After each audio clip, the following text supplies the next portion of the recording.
Dia ngedukunin saya dulu. Dia taruh tanah kuburan di rumah saya. Dari minum yang saya minum, ternyata itu pun didoa-doain. Jadi rumah saya didupa-dupain.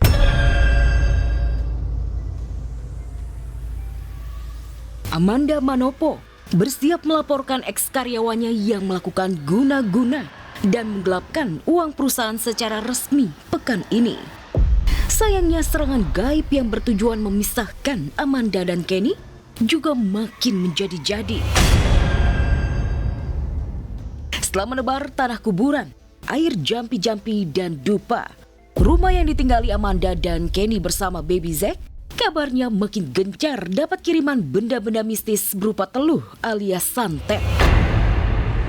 Dia masih terus melakukan itu. Sampai sekarang masih Sampai sekarang.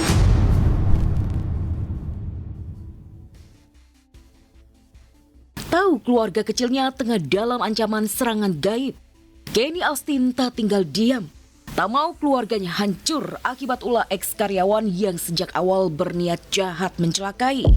Kenny Austin kabarnya langsung pasang pagar mistis di rumahnya sebagai jaga-jaga.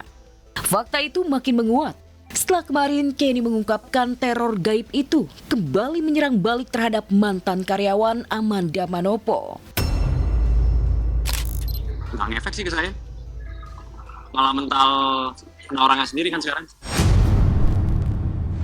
Yang penting jangan terlalu sibuk mikirin di situ, rezeki kan udah ada yang ngatur kan. Ya alhamdulillah kakak-kakak aku bisa merasa nggak terbebani, aku bersyukur itu. Teror mistis yang kini tengah dihadapi Amanda dan Kenny Austin sejatinya sudah diwanti-wanti dua peramal kondang, Hart Gumai dan Denny Darko, yang memprediksi tahun pertama pernikahan Amanda dan Kenny bakal diterpa ujian. Meski tak menyebut secara detail, tapi ramalan Hart Gumai dan Denny Darko jadi kenyataan. Saya pikir Kenny ini harus sabar. Saya kira perlu hati yang besar untuk bisa membimbing dan juga mengarahkan Amanda ini tadi. Tetapi jika ternyata ini kesabaran yang diberikan ini akan bisa terwujud, maka hasil yang manis dari pernikahan ini akan segera bisa dinikmati. No komen lah, tapi yang pasti yang saya percaya Tuhan Yesus. Puji Tuhan, saya percaya sama Tuhan saya yang besar banget. Jadi saya nggak percaya dengan akan hal-hal itu. Tapi kan kalau ini kan juga namanya mengganggu ya.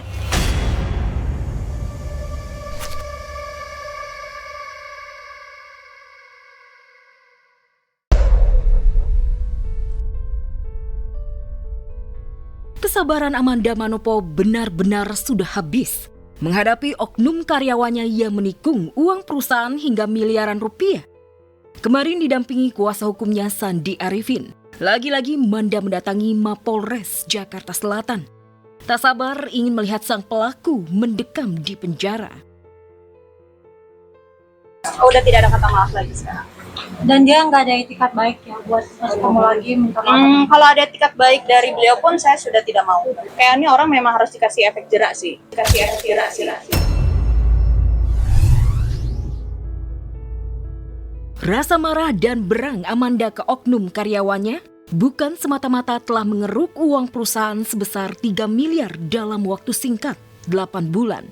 Tapi karena ia tahu, ternyata rumah tangga bersama Kenny Austin yang baru seumur jagung diguna-guna oknum karyawan yang sengaja mengirim tanah kuburan, air minum dan menyalakan dupa, yang target utamanya Amanda cerai dari Kenny Austin. Emang agak lucu sih. Itu ketawanya karena dia ngedukunin saya dulu.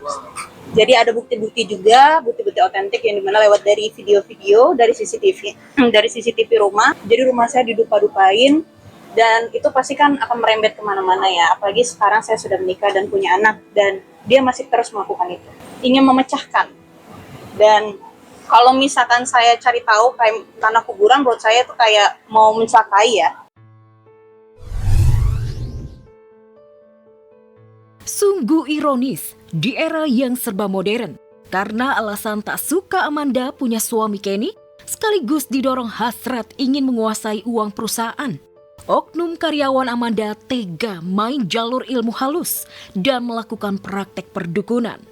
Tak mau anak dan keluarga kecilnya hancur gara-gara praktek klinik oknum karyawan. Amanda yang biasanya santai, kali ini langsung bergerak cepat. Di situ dia udah mulai terlihat sangat jelas gitu, ingin memecahkan hubungan dan akhirnya melakukan perdukunan. Sekarang lebih mikirin masalah anak aja sih ya. Pokoknya mungkin kalau dulu-dulu saya disenggol, saya diomongin apa segala macam, saya diam. Tapi kalau sekarang kalau udah bawa anak mungkin sekarang tapi pengen banget melihat dia ada di dalam style itu. Mitos ini dianggap salah satu yang paling menyeramkan lantaran berhubungan erat dengan praktik tak lazim. Tanah kuburan dinilai mampu menjadi media untuk mengganggu seseorang ataupun menghancurkan bisnis. Teror mistis yang sengaja menyasar Amanda dan keluarga berantakan benar-benar membuat Amanda tak habis pikir. Mengapa oknum karyawannya tega? Padahal selama kenal kurang lebih setahun, ia sama sekali tak pernah cekcok atau ribut dengan oknum karyawan. Namun sejak dipecat, sang karyawan malah makin jadi, terus mengirim teror mistis dan ancaman pembunuhan. Ancaman lewat dari sosial media itu pasti ada. Kita ada voice note juga di mana ada komunikasi yang memang dari direktur selaku PT juga, dari AIS selaku manajer saya juga ada ancaman-ancamannya. Ada ancaman ingin membunuh, kayak mendatangi dan segala macam.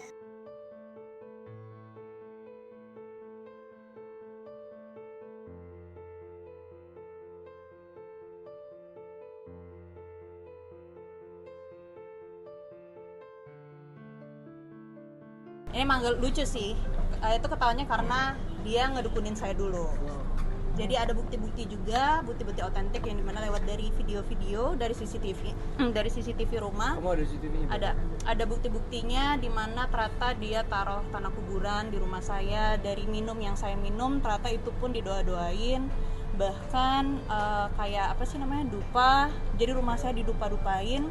Dan itu pasti kan akan merembet kemana-mana ya, apalagi sekarang saya sudah menikah dan punya anak, dan dia masih terus melakukan itu. Dia melakukan itu karena waktu itu saya memang ada punya hubungan sama suami saya sekarang, dan dia tuh ingin memecahin, dan waktu itu saya tanya, dia melakukan itu karena memang ada niatan yang ingin memecahkan. Dan kalau misalkan saya cari tahu kayak tanah kuburan, menurut saya tuh kayak mau mencelakai ya. Kami sudah konsultasi dengan penyidik. Memang ada beberapa berkas yang harus kita lengkapi terkait rekapitulasi rekening koran, tapi untuk data-data yang tadi kita sampaikan sudah kita sampaikan, hanya kekurangan tadi.